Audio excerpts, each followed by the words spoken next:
Oh, hey, so something that I wanted to talk to you about today, or chat with you about, I should say. Um, so I know I mention it a lot, but I am so grateful for the group that I've created because we get to chat about so many different things. And we were just talking about how this post, maybe you've seen it, it's a post or a meme, a reel or something, where this lady talks about how the first part of your life is all about surviving, and then the second part of your life is all about unraveling all the layers that helped you survive when you were growing up. And I just thought, it's so true. And maybe you don't have to get to halfway through your life, but at some point you start to realize, like, oh, all this stuff that I've been doing to keep me safe and show up in a certain way so I don't get laughed at or looked at funny or whatever it might be. It's all there to be discovered and just unraveled. And we're talking about perfectionism because I don't know about you, but that has been one of the old chestnuts that I've definitely had to really let go of. And actually, perfectionism is really a trauma response because you're trying to get everything perfect so you don't get in trouble, you don't get hit over the head, you don't get yelled at, you don't get put into a corner, you don't get shunned, whatever it might be. So you think, oh, if I get it perfect, then everything will be okay, which really just winds you up so tightly that you can never really fully express yourself and allow yourself to just be who you're here to be. And so, yeah, when you look at it, you're just like, okay, well, there's a survival mechanism that I put in place that's clearly not serving me well at this stage of my life. And that's the thing. And that's what we're chatting about too, is because what is perfection anyway? Like, what I think is perfect, what I think might be a masterpiece, you might think is absolute shit. And like vice versa, it's in the eye of the beholder. Someone could paint this amazing mural and some people will be looking at it like, wow, this is next level, this is amazing. Someone else will look at it and go, who made a mess with the paint? Like no one's ever going to get it perfect. And so that old cliche, just be perfectly imperfect. I know it's a cliche, but true, it is true, isn't it? Like, you just got to be, you just show up as you. And so I think that idea of like all those things that we've put in place, and so much of it's unconscious, we think it's us. We think we have developed them so early on in life to keep us safe, that we don't even realize that it isn't us. Like, we've just developed these sort of ways. If someone said, oh, that person's really quiet all the time, when you were younger, you might have thought, oh, that's who I am. And so you think that that's who you are, but actually you're not, and it's amazing how much can really seep in when you're a little tacker as well too, like your formative years, obviously when you're in the womb as well, and whatever's coming through the ancestral stuff, whatever your parents are bringing to the table as well, and then when you're born and you got the 1 to 7 years, and you are taking on a lot. You're like a giant sponge, and you're learning about the world, and you're learning what is safe, what isn't, how far you can push the limits, and all that sort of stuff. And if we're not careful and aren't aware, which so many of us aren't, we develop these patterns and these programs that we think are going to be helpful, and some of them are, and some of them just aren't.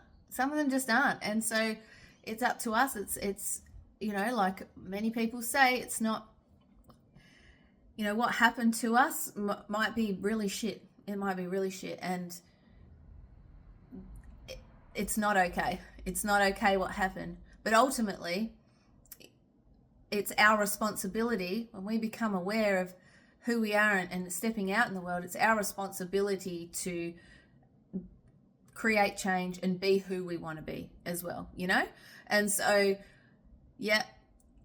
it's not our fault, but it's our responsibility. And so when we show up with that mind frame and go, okay, well, that was shit, and if something needs to be done in that area, someone needs to be spoken to, someone needs to be, whatever it might be. You're picking up what I'm putting down, I'm sure. That, but then also, how am I going to show up? Am I going to let that be my story for the rest of my life? I'm going to say that was part of my story. That was a chapter.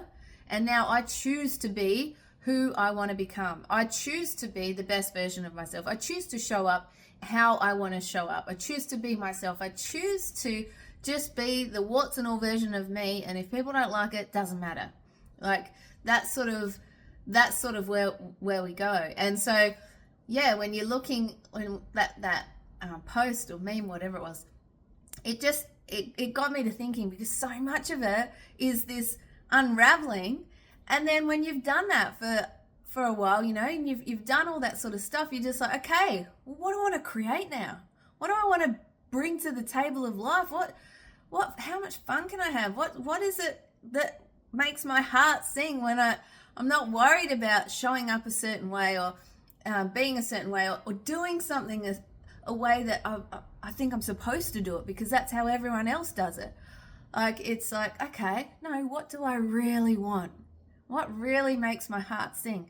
And if you don't know, it doesn't matter. The fact that you're asking the question is just, that's big enough in itself, because you asking the question. Not everyone asks that question. Not everyone will. And that's okay. Like, everyone's path is different. But if you're like, okay, well, what will light me up?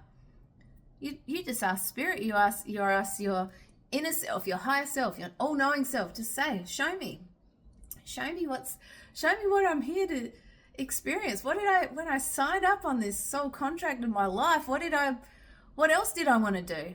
I've done all that shit now. I'm all right. Maybe I've got some more healing to do and stuff that I need to look at, but what else did I sign up? What were the fun things?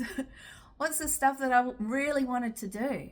And if you play with that and let yourself play with that, that's a beautiful thing, because you're allowing for whatever's going to come through and being in that space of being just playful and joyful and experiencing life to the full. Because if we're not careful, we can get stuck in only the looking at what's not great and what needs to be healed and all that sort of stuff. And that's part of the process, but it's not the whole thing. You know, I've said many a times, like, we're here to experience the fullness of life. So what else will make you full? What's going to fill your cup? What is fun for you? What do you like? And it doesn't have to be big. It doesn't have to be. It can just be the smallest things, which are also the biggest things. Like, maybe for you is like, and it could be anything on any given day. It doesn't have to be the same thing every day. But it can be, man, when I get to walk through that park and walk under that tree and through that ley line, and just, I feel like I'm in another world, and I just feel so connected to myself. I love that shit. Like, or maybe it's like when I'm with my kids, or when I'm getting to speak at in your work and just sharing what you've created, or designing something, or dancing, just playing, or just being so silly, or making up ridiculous songs. I mean, that can be a lot of fun. Try it if you haven't. It's silly. It doesn't have to be anyone else around you. You can make up the song or the dance. Create a song and dance about it. Remember that saying? Well, you don't have to make a song and dance out of it. No, but you can. You can if you want to. Create it. Make it. Do whatever you want, you know? So anyway, that's really all I've got for you today. So I just thought I'd pop in and share that. Let me know what you think.